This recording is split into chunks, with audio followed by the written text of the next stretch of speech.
Hi everyone. आज का जो हमारा एपिसोड है उसमें हम पोस्ट सर्जिकल रिकवरी और उसके बाद में की जाने वाली केयर के बारे में ध्यान रखेंगे। दोस्तों ध्यान रखें, ज़्यादातर करके ये सर्जरीज आपका 3D लैप्रोस्कोपी या रोबोटिक से होता है। मतलब पेट के ऊपर इंसिजन्स बहुत छोटे छोटे आते हैं। इससे आपको ये फ़ायदा है कि आपका सर्जिकल रिकवरी बहुत फास्ट होता है।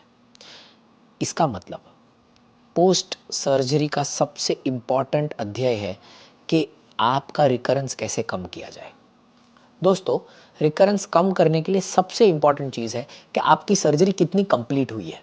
Has your surgery been done completely और नॉट। मतलब अगर आपका सर्जरी कंप्लीट हुआ है तब, और अगर आप आगे प्रेगनेंसी का प्लान कर रहे हैं, वो सिचुएशन में डॉक्टर्स नॉर्मली आपको ओरल कॉन्ट्रासेप्टिव पिल्स की टैबलेट्स पे रखेंगे। ये टैबलेट्स इसीलिए दी जाती है सो दैट जो भी माइक्रोस्कोपिक डिसीज है जो किधर से छूट गया है उसका जो इंसिडेंस है वो हम कम कर सके। यूजुअली बहुत ऐसे पेशेंट्स को हम एडवाइस देते हैं कि सर्जरी के 1.5-2 महीने के अंदर आपको आपका फर्टिलिटी का प्रोसीजर स्टार्ट कर देना है। ज़्यादातर करके लोग एडवाइस फॉलो भी करते हैं और उस प्रकार से ट्रीटमेंट स्टार्ट भी करते हैं। काफ़ी पेशेंट्स ऐसे रहते हैं जिन्हें आगे करियर में और काम करना है before they plan for a child. इन सारे लोगों के लिए दोस्तों हम oral contraceptive pills more than 1 year के फेजेस में भी दे सकते हैं, जो बहुत सारे पेशेंट्स को दिया जाता है। पर सबसे important aspect is to do a complete surgery. दोस्तों दूसरी बात, लोग ऑफन पूछते हैं कि सर ये सर्जरी होने के बाद में मुझे कितना दिन बेड रेस्ट करना है। दोस्तों ये लैप्रोस्कोपिक रोबोटिक मतलब मिनिमल इन्वेजिव सर्जरीज है। इसमें यूजुअली हॉस्पिटल से आपको 48 आवर्स के अंदर डिस्चार्ज हो जाता है। उसके बाद में 1 या 2 दिन घर पे आराम करने के बाद में अगर आपकी ऑफिस में ज़्यादा हैवी एक्टिविटी नहीं है तो आप ऑफिस रिज्यूम कर सकते हो। डेस्क जॉब है, मतलब कंप्यूटर पे कोई काम कर रहा है ऑफिस में जाके, यू कैन रिज्यूम दैट, उसमें कोई प्रॉब्लम नहीं है।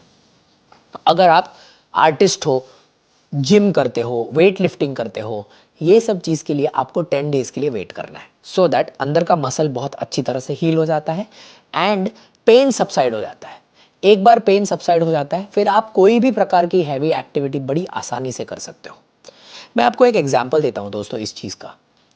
ज़्यादातर करके बाहर गांव के पेशेंट्स, मतलब इंडिया के बाहर से आने वाले पेशेंट्स को हम 72 आवर्स में उनकी होम कंट्री में भेज देते हैं, राइट। दैट मीन्स कितना भी बड़ा सुपरा मेजर सर्जरी होने दो, usually the response of the patient is so good कि वो वापस उनके होम कंट्री में जा सकता है विद इन 72 आवर्स। तो आप ये चीज़ माइंड में रख सकते हैं कि जब आप इस प्रकार की सर्जरीज करवाते हो, यूजुअली 2 या 3 दिन के अंदर डॉक्टर्स आपको डिस्चार्ज करके बैक टू होम भेज देंगे। सो यूजुअली रिकवरी आपका अच्छा होगा। ये रिकवरी अच्छा नहीं, तगड़ा तब होगा अगर आप रेफरल यूनिट में जाते हो। इसीलिए दोस्तों इस पूरे कोर्स के द्वारा हमने आपको एंडोमेट्रियोसिस के बारे में इतनी अच्छी और सिंपल और प्रिसाइज जानकारी दी है, जो पढ़ के और सुन के आपको आपकी बीमारी के बारे में सबसे करेक्ट डिसीजन लेने का बेस्ट अपॉर्चुनिटी मिलेगा। Thank you so much.